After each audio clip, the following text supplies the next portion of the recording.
जय हिंद दोस्तों, कैसे हैं आप सभी प्यारे भक्तों को जय माता दी। दोस्तों, आज के इस खास वीडियो में मैं आपको माता रानी के बहुत ही प्रसिद्ध और अलौकिक दरबार माता पूर्णागिरि में दर्शन और यात्रा की संपूर्ण जानकारी बताऊंगा। अगर आप भी माता रानी के दर्शन करने पूर्णागिरि आने की प्लानिंग बना रहे हैं तो आप एकदम सही वीडियो देख रहे हैं। ये वीडियो आपकी बहुत हेल्प करेगा। इस वीडियो में बात करेंगे आप यहाँ तक कैसे पहुँचेंगे, रुकने के लिए होटल या धर्मशाला कहाँ पर लेना चाहिए, दर्शन और यात्रा का सही तरीका क्या है, यहाँ पर दर्शन करने के प्रमुख स्थान कौन से हैं, खाने पीने की कैसी व्यवस्था है और वीडियो के लास्ट में बात करेंगे संपूर्ण बजट की।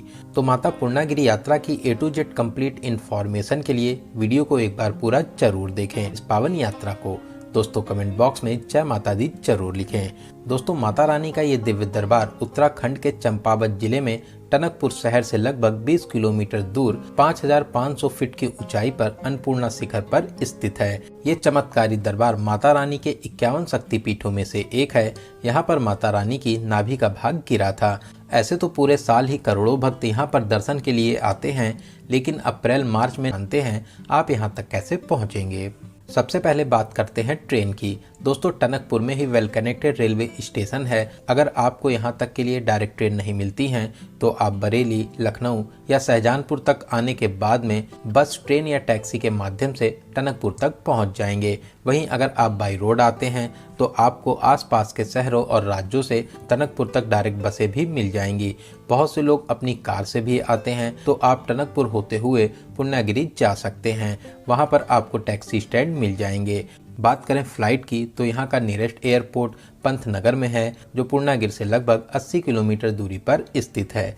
तो चलिए, ट्रेन का बहुत ही शानदार सफ़र पूरा करते हुए अब हम लोग पहुँच चुके हैं टनकपुर। और अब हम लोग बात करते हैं रुकने के लिए होटल या धर्मशाला कहाँ पर लेना चाहिए।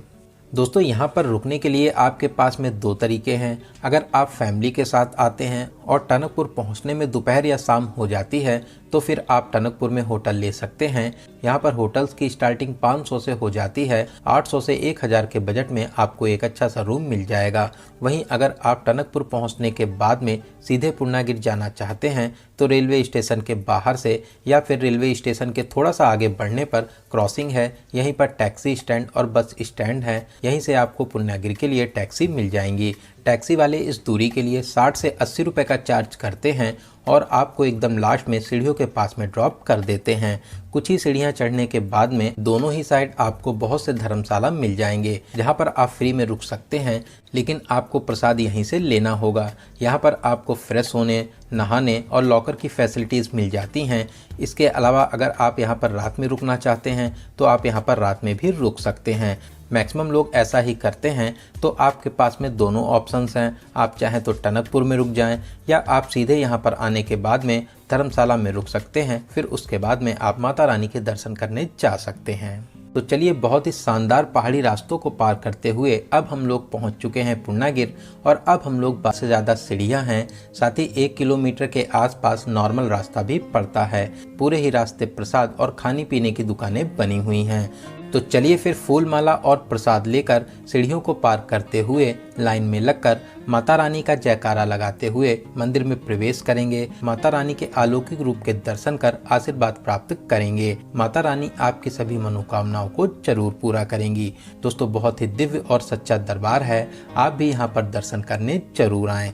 माता रानी जी के दर्शन करने के बाद में वापसी के समय 500 मीटर नीचे आने पर मां काली का प्राचीन मंदिर भी स्थित है। यहाँ पर आप दर्शन और नारियल भेंट जरूर करें। यहाँ पर भी दर्शन करने से आपकी बहुत सी मनोकामनाएं पूरी होती हैं। इसके अलावा रास्ते में 1-2 और भी प्राचीन मंदिर हैं, वहाँ पर भी आप दर्शन कर सकते हैं। फिर लास्ट में जहाँ पर चढ़ाई स्टार्ट होती है वहीं पर भैरव जी का भी मंदिर है, यहाँ पर भी आप दर्शन जरूर करें। कहते हैं माता रानी के दर्शन करने के बाद में भैरव जी के दर्शन जरूर करना चाहिए। दोस्तों, अगर यहाँ पर नॉर्मल भीड़ भाड़ है तो आप चढ़ाई और दर्शन 3 से 4 घंटे में करके वापस टैक्सी स्टैंड के पास में आ जाएंगे। वहीं अगर बहुत ज़्यादा भीड़ है तो यहाँ पर 6 से 7 घंटे भी लग जाते हैं। तो चलिए माता रानी के दर्शन करने के बाद में अब हम लोग वापस टनकपुर आ जाएंगे और अब हम लोग चलेंगे बाबा सिद्धनाथ मंदिर में दर्शन करने, जो शारदा नदी और बैराज को पार कर नेपाल साइड में स्थित है, जो टनकपुर टैक्सी स्टैंड से लगभग 6 से 7 किलोमीटर दूरी पर स्थित है। ऑटो में 30 से 40 रुपए देकर आप बैराज के पास में आ जाएंगे। दोस्तों शारदा नदी के इस साइड भारत है और दूसरी साइड नेपाल। बैराज को पैदल पार करके ही आपको नेपाल साइड आना होगा। आप अपने साथ में आधार कार्ड जरूर रखें, यहाँ पर चेकिंग भी की जाती है। दोस्तों आप बैराज, जिसे डैम भी कहते हैं, यहाँ पर आराम से घूम सकते हैं। डैम के नज़ारे बहुत ही शानदार और आकर्षक लगते हैं। यहाँ पर आप अपनी प्यारी प्यारी फोटोशूट भी करा सकते हैं। तो चलिए डैम को पार करके अब हम लोग नेपाल साइड आ चुके हैं। यहाँ से सिद्धनाथ मंदिर की दूरी लगभग 1.5 किलोमीटर की रह जाती है, जिसे आप पैदल पूरा कर सकते हैं या फिर आप बाइक से भी जा सकते हैं। बाइक वाले 50 से 60 रुपए का चार्ज करते हैं। तो चलिए नेपाली मार्केट को पार करते हुए अब हम लोग आ चुके हैं मंदिर के पास में। दोस्तों यहाँ पर बहुत ही प्राचीन ब्रह्मदेव जी का वृक्ष है, जो विशालकाय फैला हुआ है।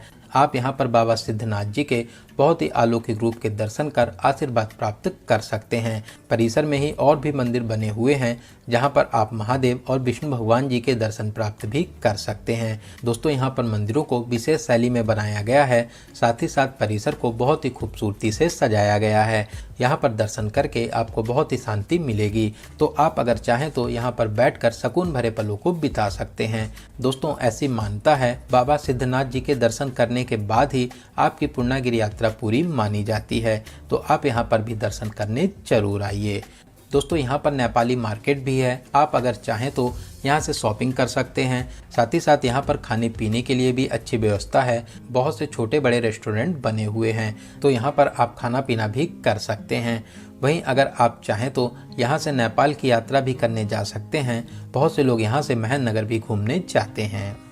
तो दोस्तों इन सभी प्लेसेस को कवर करने के बाद में आप अपने घर के लिए वापसी कर सकते हैं। बात करें यहाँ पर खाने पीने की कैसी व्यवस्था है। दोस्तों आपको यहाँ पर हर तरीके का फूड मिल जाएगा। आप यहाँ पर बहुत ही सस्ते में खाना पीना कर सकते हैं। 100 से 120 रुपए में आपको थाली भोजन मिल जाएगा। इसके अलावा आप अगर चाहें तो अलग अलग भोजन भी कर सकते हैं। बात करें यहाँ पर आने का सबसे अच्छा समय कौन सा रहता है, तो दोस्तों अक्टूबर से जून तक का समय यहाँ पर आने के लिए सबसे अच्छा समय रहता है। वहीं जुलाई, अगस्त और सितंबर में यहाँ पर बहुत ज़्यादा बारिश होती है, उस समय रास्ते बंद हो जाते हैं। तो आप बारिश के समय को छोड़कर पूरे साल कभी भी यहाँ पर दर्शन करने आ सकते हैं। बात करें आपको कितने दिनों का टूर प्लान बनाना चाहिए, ऐसे तो मैक्सिमम लोग सेम डे आकर रिटर्न हो जाते हैं। इसके अलावा आप यहाँ पर 2 डेज और 1 नाइट का प्लान बना सकते हैं। इतने टाइम में आप सभी प्लेसेस को आराम से कवर कर लेंगे। तो चलिए अब हम लोग बात करते हैं सबसे ज़रूरी क्वेश्चन, बजट की। कितने बजट में इस पावन यात्रा को पूरा कर लेंगे। दोस्तों अगर आप सेम डे आकर रिटर्न हो जाते हैं तो 1000 से 1200 रुपये प्लस ट्रेन टिकट, इतने बजट में बहुत ही आराम से इस यात्रा को पूरा कर लेंगे। वहीं अगर आप 2 लोग हैं और आप यहाँ पर 1 नाइट का स्टे करते हैं तो 3000 से 3500 प्लस ट्रेन टिकट, इतने बजट में इस पावन यात्रा को पूरा कर लेंगे। तो दोस्तों यहाँ पर मैंने आपको माता पूर्णागिरि यात्रा से रिलेटेड हर एक छोटी बड़ी जानकारी को बहुत ही अच्छे और सही से देने की पूरी कोशिश की है। अगर फिर भी आपके कोई क्वेश्चन रह जाते हैं तो आप कमेंट के माध्यम से पूछ सकते हैं। बहुत ही जल्दी आपके कमेंट का रिप्लाई दिया जाएगा।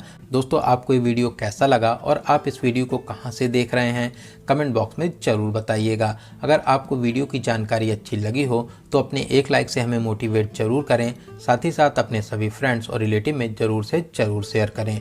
वहीं अगर अभी तक तो चलिए दोस्तों अब मिलते हैं किसी ऐसे ही इन्फॉर्मेटिव वीडियोस में। तब तक आप अपना और अपने परिवार का बहुत ज़्यादा ख्याल रखें।